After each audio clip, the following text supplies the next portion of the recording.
भंडारा जिल्ह्यात आपल्याला खऱ्या अर्थानं ग्रामीण भागातले आपण लोक आहोत. ग्रामीण भागामध्ये खऱ्या अर्थानं आज लोकांचे हाल तर शेतीच्या विषयी खूपच खराब झालेले आहेत. परंतु शेतकऱ्यांचे मुलं गरीब लोकांचे मुलं ते शाळेत जाण्यासाठी सुद्धा त्याच्यावर सुद्धा सरकार बंदी घालत आहे. आज शाळेमध्ये शिक्षक नाही, 2 वर्ष होऊन गेलेले आहेत तरी पण शिक्षक भरती घेऊन नाही राहिलेली आहे सरकार. त्यामुळे शाळेवर गोरगरिबांचे मुलं असा विषय आहे की ते शिकलेच नाही पाहिजे असा सरकारचा मानस आहे. शिक्षक भरती किती शिक्षक भरती झाली पाहिजे भंडारा जिल्ह्यामध्ये असं तुम्हाला वाटतं? भंडारा जिल्ह्यामध्ये कमीत कमी 1000 जिल्हा परिषदच्या शिक्षक कमी आहेत. 1000 आणि 1000 शिक्षक कमी असल्यावरही शिक्षक भरती घेऊन नाही राहिलेली आहे सरकार. म्हणजे याच्यातून आपल्याला दिसतो की सरकारला मुलांना शिकवू देवायचे नाही आहे. हे अडंग राहिल्या पाहिजेत.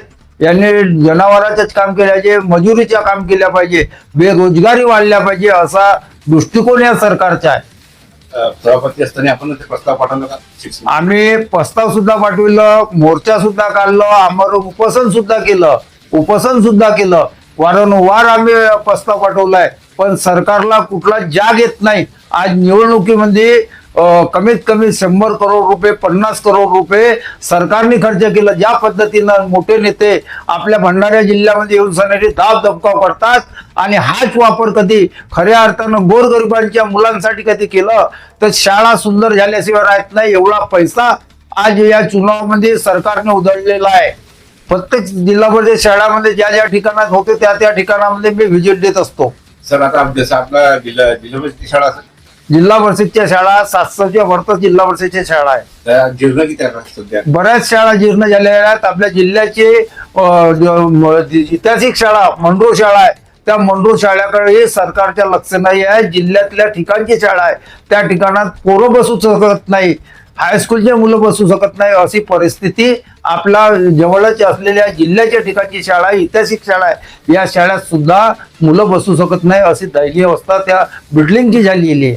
तर किती शाळा असेल ते जीर्णावर भरपूर शाळेत प्रत्येक गावच्या इमारती जीर्ण झालेल्या आहेत. ईश्वरकरजी, आता आपण एक आरोप लावलाय की 50 करोड 100 करोड खर्च झाले आहे तिथं निवडणुकीत. हो, म्हणजे पैसे कुठे गेले आणि कोणी आणून दिला? पैसेचा वापर तो होतो तुम्हाला सर्वांना माहित आहे.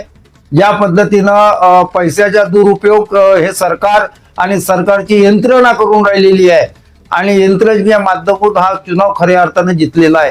लोकशाही वाचवण्याचा काम माझ्या माध्यमातून करण्यात आलेला आहे आणि जो आपल्याला मतदानाचा अधिकार होता तो अधिकार देण्याचा काम मी केलेला आहे. जसं आता एक पुन्हा निर्णय निघाला ते माहितीच्या अधिकारच्या विषयामध्ये माहितीचा अधिकार हळूहळू कमी होत आहे, त्याच्याविषयी आपलं म्हणणं काय? हा तोच सांगून राहिले मी. सरकार कुठंतरी आपल्या गोरगरिबांच्या मुलांना शिकवलं नाही पाहिजे, हे बेरोजगार झाले पाहिजे हा उद्देश सरकारच्या आणि मानच आहे.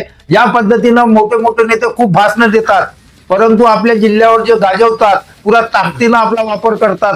तेवढीच ताकद हे सभागृहामध्ये कधी लावलं आणि शिक्षक भरतीसाठी लावलं. खऱ्या अर्थानं शिक्षक भरती जाण्याशिवाय राहणार नाही. पण हे त्याकडे लक्ष टाकत नाही. फक्त चुनाव, यांच्यासाठी फक्त चुनाव आहे. यांची जीत म्हणजे चुनाव आहे. गोरगरीब आणि जे सुशिक्षित मुलं असले यांच्याकडे कुठलाच या सरकारचं लक्ष नाही. आता जनतेला तुमचं एक का आव्हान आहे भंडारा जिल्ह्यामध्ये? येत्या काळामध्ये या अधिवेशन चालू आहे, या अधिवेशनामध्ये अगर भरती नाही झाली तर मोठ्या म्हणजे संख्येनं भंडारा जिल्ह्यामध्ये शिक्षक भरतीसाठी आम्ही मोर्चा काढणार आहोत.